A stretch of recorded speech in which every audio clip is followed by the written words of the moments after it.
¿Qué pasa, Ibu Crew?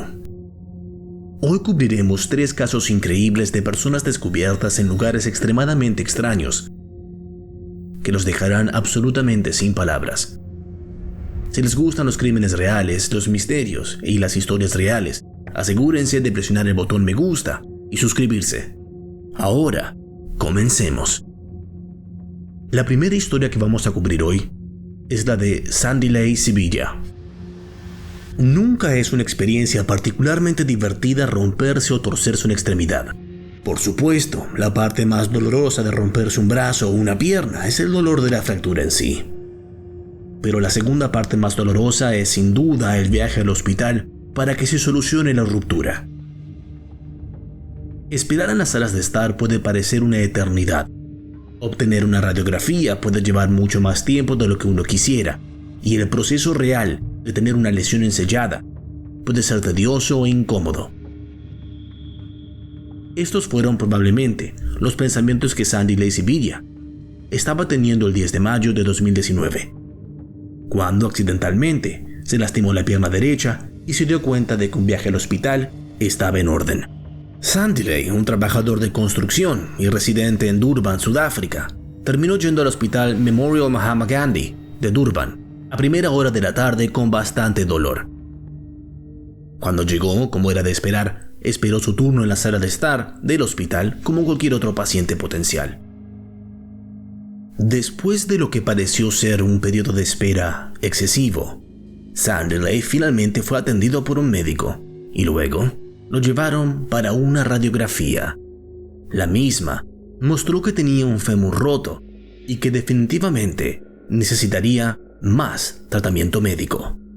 En ese momento, el personal de Mahatma Gandhi Memorial Hospital le había indicado a Sandy Lay que esperara la noche durante unos días hasta que pudiera recibir el tratamiento adecuado. De hecho, Sandy Lay iba a ser trasladado a otra instalación cercana, el Hospital Addington, para ver a un médico ortopédico adecuado para su aplicación de yeso, es decir, si lograba resistir tanto tiempo. Cuando llegó el momento del traslado de Sandy Lay, el personal del hospital se acercó a la habitación del herido con su papeleo a cuestas, pero cuando entraron, Sandy Lay Sevilla no estaba por ningún lado.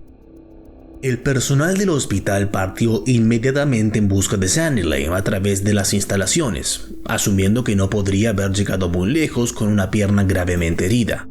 Después de revisar todos los pisos del edificio y mirar en la habitación de todos los demás pacientes, el personal se quedó estupefacto ante la idea de que Sandy Lay parecía haberse desvanecido en el aire. Pero, ¿cómo pudo un hombre con una pierna obviamente rota haber salido del edificio seguro de un hospital? La desaparición de Sandy Lay parecía no tener sentido para nadie que trabajara en el Mahatma Gandhi Memorial, por lo que el personal se apresuró a denunciar la desaparición oficial del hombre a las autoridades locales. El Departamento de Policía de Sudáfrica abrió de inmediato el caso de una persona desaparecida para Sandy Lay, y las autoridades de Durban se dispusieron a buscarlo a pequeña escala. Desafortunadamente, a pesar de los esfuerzos de búsqueda, ni una sola persona pudo localizar ningún signo de Sandy Lay. Surgieron una variedad de teorías en torno a la misteriosa desaparición de Sandy Lay, pero ninguna parecía factible, y nadie tenía ninguna información con la que trabajar para determinar por qué Sandy Lay habría desaparecido en primer lugar. De vuelta en el Mahatma Gandhi Memorial Hospital, el personal no pudo evitar estar increíblemente preocupado por el bienestar de Sandy Lay. Estaban destinados a ayudar a tratar su fémur derecho y de alguna manera logró desaparecer justo debajo de sus narices, y quizás ahí es exactamente donde deberían haber comprobado.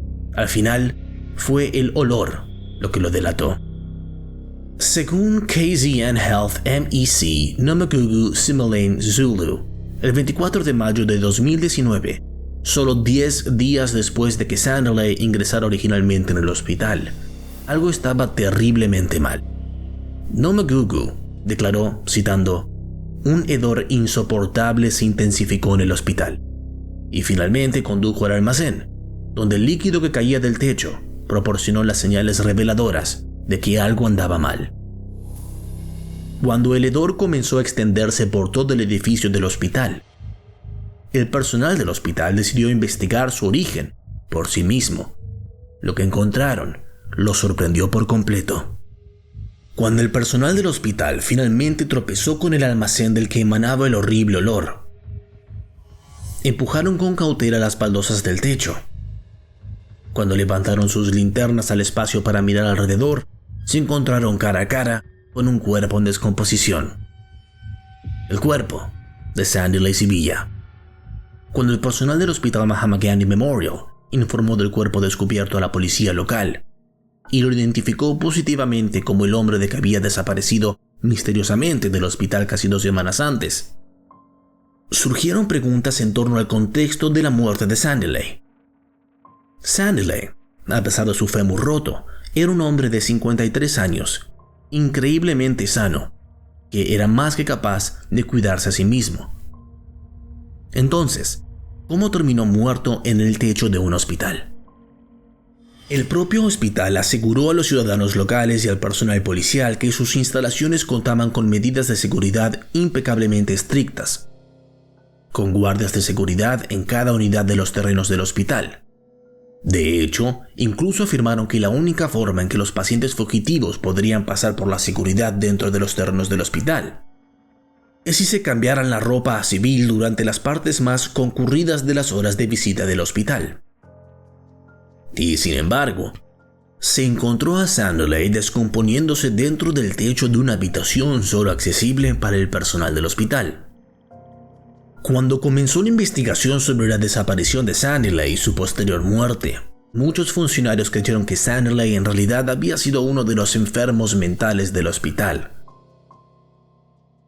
De hecho, los primeros informes sobre el descubrimiento inicial de Sandy Lacey incluso llegaron a informar que Sandy Lacey en realidad había sido un paciente mental antes de su desaparición, lo que finalmente el hospital demostró que era falso.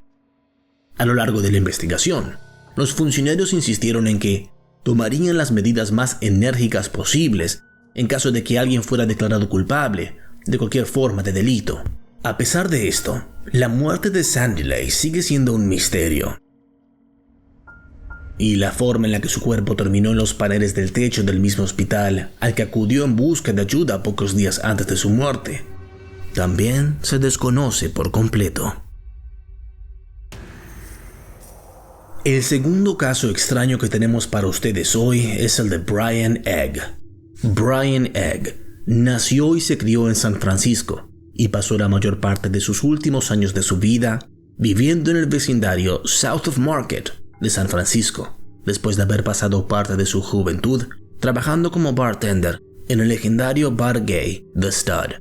La familia de Brian residía en las afueras del vecindario Soma y visitaban a Brian cuando sus respectivos horarios se alineaban correctamente. Cuando visitarse no era particularmente factible, Brian y su hermano simplemente se llamaban por teléfono para discutir los eventos recientes de sus vidas. Una cosa era segura entre Brian y su familia: la comunicación era una parte crucial para mantener sus fuertes relaciones familiares. A fines de mayo o principios de junio de 2018, Brian no había tenido mucho tiempo para hablar con su familia, ya que parecía que la vida de todos apuntaba en diferentes direcciones. En respuesta, Brian decidió ayudar a su comunidad con más frecuencia durante su propio tiempo libre. Se sabía que Brian limpiaba algunos de los callejones en su vecindario de Soma cada vez que tenía la oportunidad. Y de hecho, se lo vio haciéndolo durante un fin de semana en particular. Después de que terminó de recoger basura en su vecindario, aparentemente había regresado a su casa, según sus vecinos, y esta fue la última vez que alguien vio a Brian Egg con vida. A fines de junio o principios de julio del mismo año, apenas un mes después de que los vecinos de Brian supuestamente vieron al hombre de 65 años limpiando el vecindario, el hermano de Brian, Devon, trató de llamar a Brian para ponerse al día con los acontecimientos recientes de su vida. Sin embargo, cuando Devon llamó al número de teléfono de la casa de Brian, se encontró con un contestador automático que le pedía que dejara un mensaje. Había dos cosas sorprendentemente incorrectas en el contestador automático que contestaba la llamada de Devon. Una era que Brian casi siempre contestaba su teléfono y nunca había usado un contestador automático en su vida. Y dos, la voz de la máquina definitivamente no era la de su hermano. Devon comprobó el número que había marcado para confirmar que, de hecho, había llamado al número correcto. Después de notar que pertenecía al teléfono de su hermano, Devon intentó llamar una vez más. Esta vez, Devon no se encontró con el sonido de un contestador automático. Esta vez, alguien respondió. Según Devon, un hombre que dio su nombre como Nate supuestamente respondió el teléfono de Brian y le preguntó con quién estaba hablando. Devon explicó que era el hermano de Brian y estaba tratando de localizarlo en su número de teléfono. Nate le aseguró a Devon que su hermano lo llamaría en breve y que Brian simplemente estaba afuera llevando a su perro a caminar por el vecindario. Por extraña que pareciera la situación, Devon se encontró esperando a que su hermano le devolviera la llamada. Desafortunadamente, esa llamada nunca llegaría. Devon no estaba del todo preocupado por el comportamiento extraño de su hermano, ya que era posible de que Brian simplemente estuviera ocupado o hubiera hecho nuevos amigos que él no conocía. Pero a fines de julio de 2018, los vecinos de Brian se dieron cuenta de que el hombre parecía desaparecido. Verán, Brian era uno de los pocos miembros del vecindario de Soma que estaba familiarizado con casi todos los demás. Cuando varios vecinos se dieron cuenta de que no habían visto a Brian durante bastante tiempo, la voz comenzó a correr rápidamente y una variedad de personas se preocuparon mucho por el bienestar del hombre. La policía recibió varias llamadas de los vecinos de Brian expresando su preocupación por el hecho de que Brian podría haber estado desaparecido o herido de gravedad dentro de su casa. Los oficiales decidieron tomarse el tiempo para revisar la casa de Brian y ver si el hombre necesitaba ayuda. Sin embargo, cada vez que pasaba la policía, Brian no aparecía por ningún lado. Más aún, nadie abrió la puerta. Por una razón u otra, la policía determinó que Brian debió haber salido de la ciudad sin avisar a ninguno de sus vecinos. Debido a estas suposiciones, la policía no pareció demasiado preocupada por la aparente desaparición de Brian. Los residentes del vecindario de Soma, sin embargo, se sintieron de manera muy diferente. Uno de los antiguos vecinos de Brian, Scott Free, decidió recurrir a las redes sociales para difundir la posible desaparición de Brian, ya que a él y sus otros vecinos les preocupaba que la policía no se tomara en serio sus afirmaciones. Después de que las publicaciones de Scott sobre Brian comenzaron a circular, muchos otros vecinos que conocían a Brian echaron leña al fuego al afirmar que también estaban preocupados por el hombre. Colectivamente, el vecindario llegó a un acuerdo y se comprometió a vigilar la casa de Brian y estar atentos a cualquier actividad sospechosa, o en última instancia, cualquier señal de Brian. Con todos los ojos puestos en la casa de Brian, era solo cuestión de tiempo antes de que su vecindario de Soma notara algo particularmente fuera de lugar. Los vecinos afirmaban ver a dos extraños del vecindario yendo y viniendo de la casa de Brian con frecuencia. Nadie en el vecindario había visto a los dos jóvenes antes, pero estaban seguros de que Brian no tenía relación alguna con ellos. Los residentes de Soma se encontraron una vez más tratando de convencer a la policía local de San Francisco para que investigara la desaparición de Brian. Aunque sus esfuerzos por sí solos parecían bastante infructuosos, la hermana de Brian también se preocupó por el hecho de que nadie en su familia había tenido noticias de Brian en meses. Entonces, después de múltiples llamadas tanto de los vecinos de Soma como la propia familia de Brian, algunos oficiales decidieron pasar por la casa de Brian una vez más, el 4 de agosto. Cuando la policía llamó a la puerta principal, una vez más, se encontraron con el silencio. Según los vecinos de Brian, los dos hombres que habían visto parecían estar sin hogar y parecían vivir dentro de la casa de Brian durante bastante tiempo, lo que explicaba en parte el hecho de que nadie en el vecindario había visto a Brian recientemente. Aunque los dos extraños no habían respondido a la puerta, ni habían hablado con la policía, los vecinos vieron una diferencia significativa en el estado de la casa de Brian, después del tercer intento de los oficiales de registrarla. Apenas unas horas después de que la policía abandonara la casa de Brian, los vecinos afirmaron haber visto una cantidad obscena de espuma de jabón que se filtraba por debajo de la puerta. Además del jabón, los vecinos dijeron que cuando se acercaban a la casa de Brian, podían oler el fuerte olor a lejía. Después del final de lo que afirman que parecía ser una sesión de limpieza de la casa extremadamente profunda, se informó que supuestamente se vio a los extraños de la casa de Brian pintando sobre una sección del frente de la casa, incluida parte de la puerta principal, como para tapar algo. El 7 de agosto, la hermana de Brian denunció oficialmente la desaparición de Brian, y para el 14 de agosto, los residentes de Soma terminaron llamando a la policía una vez más, después de que, según los informes, ver una empresa privada de limpieza de la escena del crimen estacionado afuera de la casa de Brian durante un periodo prolongado. Esta vez la policía respondió a los reclamos de los vecinos de inmediato y enviaron a varios agentes de la policía a la casa de Brian. Allí, los agentes pudieron arrestar a uno de los dos extraños que, según el informe policial, habían estado cohabitando en la casa de Brian durante casi 2 meses. El informe policial indicó que el hombre era Robert McCaffrey, de 52 años, de quien los vecinos de Brian dijeron que tenía al menos $1,000 en efectivo a la mano, que alegaban que iban a usar para pagar a la compañía de limpieza de la escena del crimen. Solo 2 días después, la policía pudo localizar a quien dijeron que era la otra presunta persona de interés en la desaparición de Brian, Lance Silva, de 39 años, y posteriormente se lo arrestó en un hotel residencial cercano. Cuando ambos hombres fueron arrestados y entrevistados, la policía acusó a ambos de robo de identidad y de delitos financieros, ya que se alegó que Robert y Lance habían usado las tarjetas de crédito de Brian para posiblemente comprar un automóvil. Una cosa que aún no estaba clara para los investigadores en ese momento era el paradero de Brian. En las horas posteriores a los arrestos iniciales de Robert y Lance, la policía regresó a la casa de Brian para buscar a fondo pistas sobre el paradero de Brian, es decir, si aún estaba vivo. El 17 de agosto de 2018, después de 4 días de registrar la casa, la policía descubrió algo que nunca vieron venir.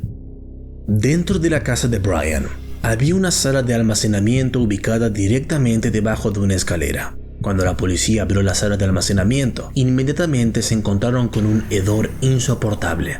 Dentro había una singular pecera escondida fuera de la vista. Fue entonces cuando los investigadores notaron que había algo peculiar dentro de la pecera. Era el torso de un cuerpo que había sido decapitado y le habían quitado las manos.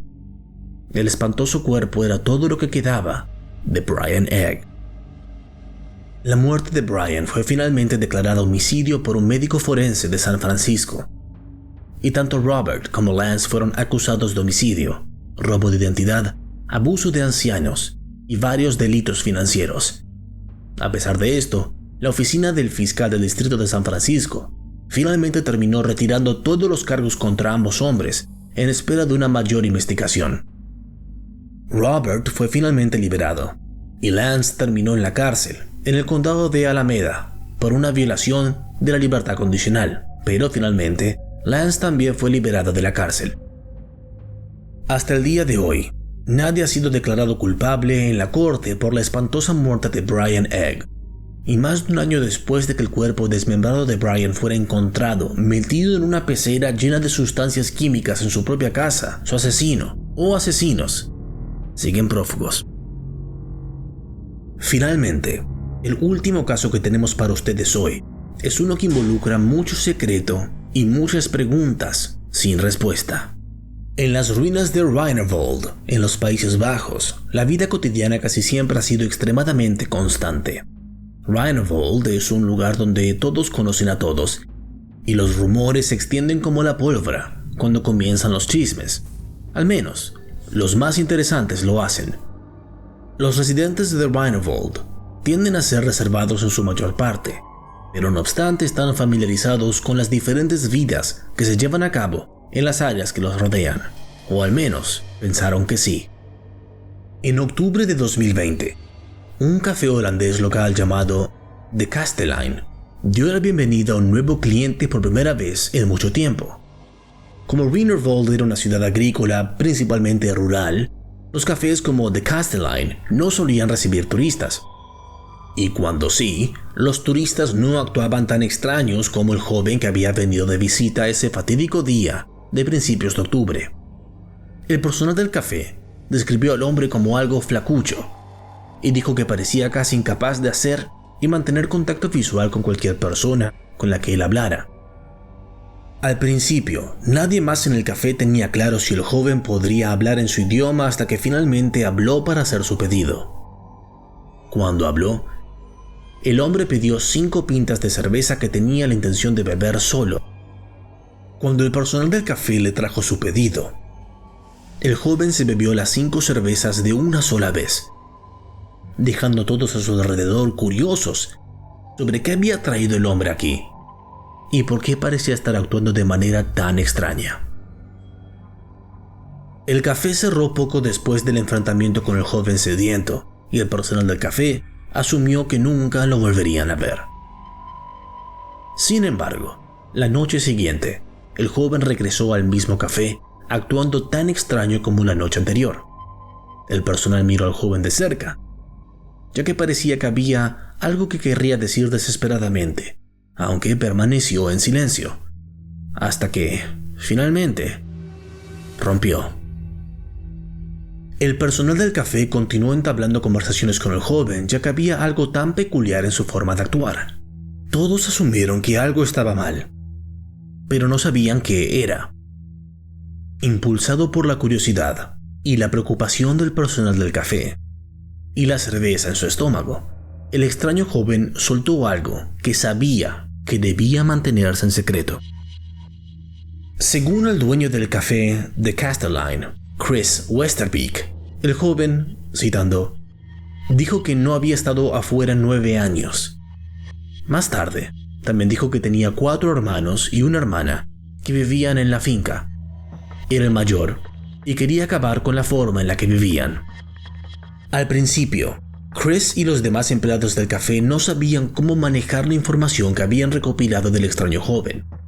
Algunos miembros del personal especularon que el hombre podría estar loco o incluso alegar que podría estar tomando algún tipo de droga, pero otros vieron la desesperación en el rostro del joven y creyeron que estaba realmente asustado por su propio bienestar, incluso si sus afirmaciones parecían tremendamente extravagantes en su pequeña aldea. Chris decidió ser cauteloso y llamar a la policía local de Rheingold para investigar las extrañas y preocupantes afirmaciones del joven. Cuando lo hizo, no tenía idea de lo que vendría. Cuando se le hicieron más preguntas sobre sus circunstancias, el joven supuestamente afirmó que había estado adentro durante 9 años debido a algún tipo de religión o una secta, pero nada más. Al día siguiente, tras la llamada de preocupación de Chris Westerbeek a la policía, las autoridades actuaron sobre la denuncia y visitaron la casa en Buitenhuizenberg. Cuando llegaron a la parcela de tierra, se sorprendieron al descubrir lo que estaba sucediendo dentro de una casa de campo por la que los residentes locales pasaban todos los días. La casa estaba situada a más de 200 yardas en la carretera más cercana y a 100 yardas en el edificio más cercano, lo que significaba que la gente que pasaba no podía ver fácilmente lo que estaba sucediendo. Dentro de la casa de campo, en la planta baja, había una pequeña habitación que los oficiales inicialmente asumieron que estaba vacía. Sin embargo, cuando echaron un vistazo al interior, se sorprendieron por lo que encontraron. La policía dijo que dentro de la pequeña habitación encontraron a varias personas, una familia completa. Al ser interrogados por la policía, todos los miembros de la familia afirmaron que todos eran mayores de 18 años y adultos, aunque ninguno de ellos pudo dar a la policía una respuesta directa sobre por qué estaban todos apiñados en una sola habitación. La policía notó que había 6 personas que vivían recluidas en la granja, además de Jan, de 25 años, que había sido el primer y único miembro de la familia oculta en escapar a la ciudad en más de 9 años. Jan era el extraño cansado en el café de The Castelline, que había estado nervioso e incómodo por decirle a alguien la verdad sobre sus circunstancias. Tras su descubrimiento, la policía se enteró de que las 6 personas escondidas en la casa de campo tenían en realidad entre 12 y 15 años, no 18 como habían afirmado originalmente. Parecía que las habían enseñado a mentir sobre su edad si alguna vez los descubrían. Aunque algunos de ellos no estaban muy dispuestos a abandonar las instalaciones, la policía hizo que los 6 niños fueran trasladados al cuidado policial y se aseguró de que todos fueran vistos de inmediato por un médico para evaluar su estado de salud. Inicialmente, la policía no estaba segura de si la familia había estado viviendo en la granja de forma voluntaria, y lo que es más urgente, cómo llegaron allí en primer lugar. Más adelante en la investigación, el informe policial indicó que los 6 niños que habían estado escondidos en el cortijo nunca fueron incluidos en los registros oficiales, lo que significa que supuestamente habían nacido en secreto y mantenidos completamente alejados del resto de la población y sociedad. La policía se apresuró a localizar a quien creían que era el padre de los 6 niños, Gerrit Jan van D. Gerrit, de 67 años, fue detenido, pero solo después de que los investigadores alegaran que no había sido el único que supuestamente mantenía a sus hijos aislados. La policía dijo que rastrearon a un hombre austríaco llamado Joseph B., a quienes los lugareños habían conocido como un hombre de trabajos ocasionales que había alquilado la casa de campo. Los investigadores alegan que los 2 hombres llevaban a cabo lo que en el informe policial se refería como una especie de culto apocalíptico sin conexión con el mundo exterior. La BBC informó que a lo largo de los años, se cree que Gerrit supuestamente maltrató a la mayoría de los niños, aunque ninguno terminó presentando ningún tipo de denuncia formal contra su padre o Joseph.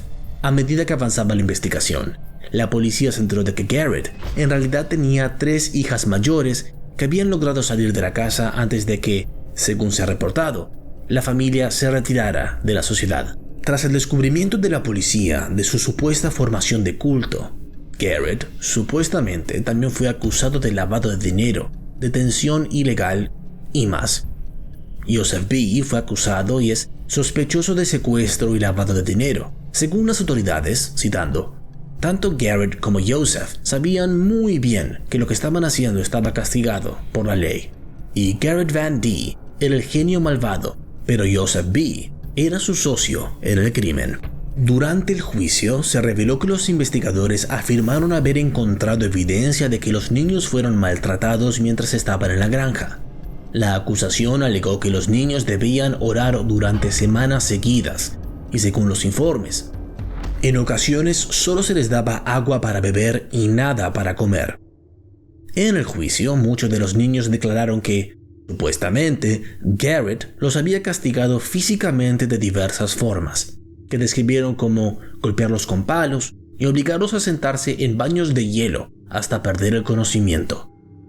La fiscalía también informó que los niños fueron supuestamente castigados para expulsar a los malos espíritus, o cuando Gerrit creía que estaban inmundos. La policía dijo que encontró evidencia de tales afirmaciones, también reportadas en las anotaciones del diario del propio Gerrit que se obtuvieron durante la investigación. La investigación sobre las extrañas circunstancias que rodearon el aislamiento de la familia aún están en curso hasta el día de hoy. Tanto Joseph como Gerrit permanecen bajo custodia policial mientras los investigadores intentan comprender mejor qué fue lo que sucedió exactamente en la granja durante los últimos 9 años. Mientras tanto, Jan y los niños se están adaptando al mundo exterior paso a paso. Vale la pena conocer los 3 casos que hemos cubierto hoy, ya que nunca se sabe qué tipo de historias de terror podrían esconderse literalmente justo debajo de sus narices.